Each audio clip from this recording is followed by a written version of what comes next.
Hey guys, welcome back. So today I have a good topic for you. Today we'll be talking about self-love and love languages. So we'll be discussing how love languages can be used to gain more self-love and to practice self-love. So let's get started. Today, like I said, we'll be talking about love languages and how they correlate to gaining more self love and how you can use these five self languages to gain self love. So, Gary Chapman introduced the five love languages, and they are acts of service, quality time, physical touch, and words of affirmation. So these five love languages are used to give and receive love, but they can also be used to gain self love. So let's get started with number one. Number one is words of affirmation. So that is just talking positively to yourself. So ways you can do that is by writing positive notes on sticky notes and putting them in spaces that you regularly go in. And with the growing technology now, there's so many apps that provide you with self-love reminders, affirmations. I believe one is called I Am, the one that I use, and you can set reminders all day to at specific times of the day to give you courage, self-love, quotes, and reminders. Anything you're looking for, you can find it.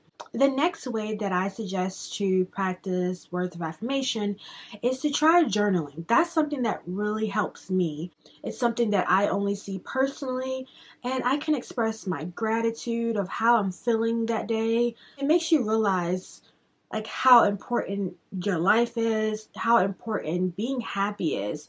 So that's the reason I journal, and I love it. And it made me more in touch with how I feel inside and how I'm feeling because again, it's harder to say it out loud than to write it. Literally, it's just like letting it all out.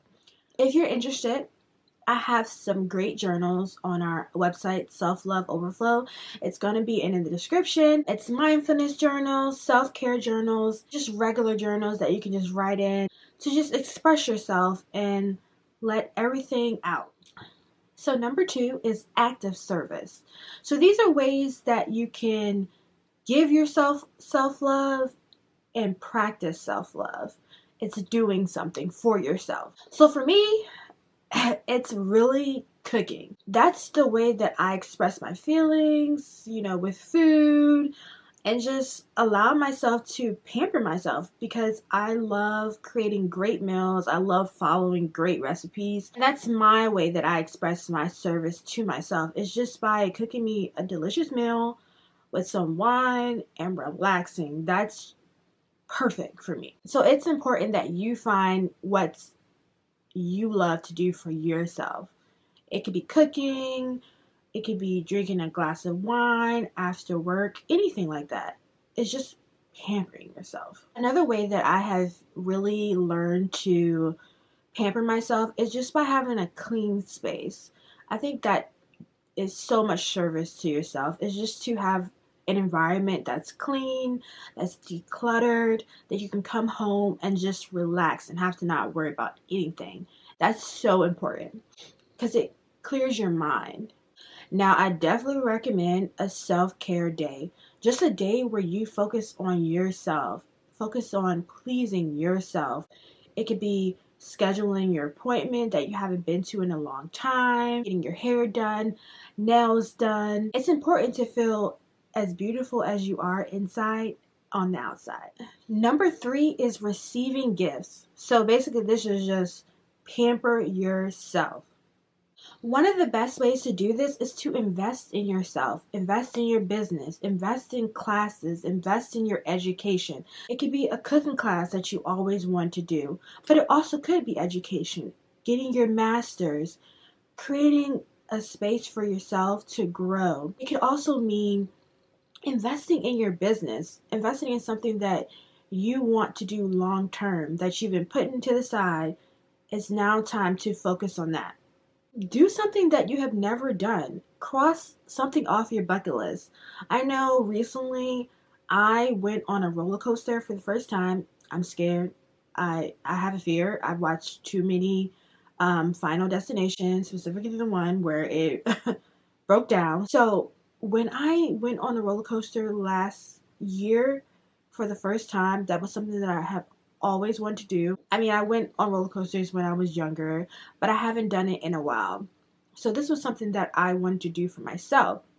So I did it last summer with my cousins, and it was scary, but it made me feel so alive. It made me feel like I could do anything that I haven't done or that I've been scared to do. So do it. You'll feel so good afterwards, and you'll feel like I can conquer anything because I did this. So next, treat yourself. Treat yourself to a trip.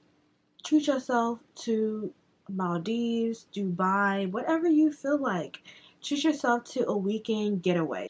Book that trip because it's so important to pamper ourselves. I'm giving you permission to buy that thing that you have been pushing off, that you have been saving for. Go out there and buy it. Pamper yourself. Love yourself. Give yourself some self-love. I give you permission. Number 4 is quality time. Be present with yourself. I suggest to take walks and take hikes alone. Wake up early and be with your thoughts. It's so important to be alone, be present with yourself. And while you're doing that, be honest with yourself.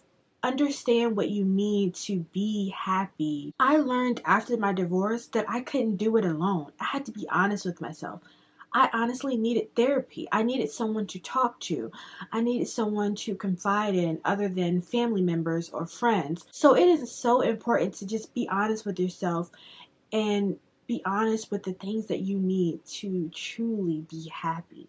Make time for the things that you enjoy, hobbies, leisure activities. If it's Netflix and chilling by yourself, so what? Number 5 is touch. It's understanding your body, being in tune with your body, taking care of your body. One good way to practice taking care of your body and relaxing your body is doing yoga, doing stretches. There's some great yoga videos here on YouTube that I'll recommend, and I'll put it in the descriptions that I love that helps me stretch my body out and relax my body before I start work every day.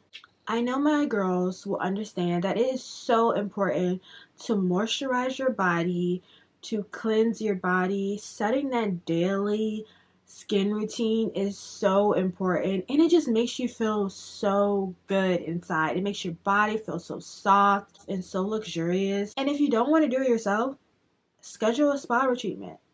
Schedule a spa weekend with the girls. It's a good way to spend quality time with your friends, family members, whoever, and just go out and treat yourself. So I hope you can use these 5 love languages that we talked about to practice more self-love and to give yourself more self-love. If you're curious about what your self-love language is, I suggest you take the quiz in the description.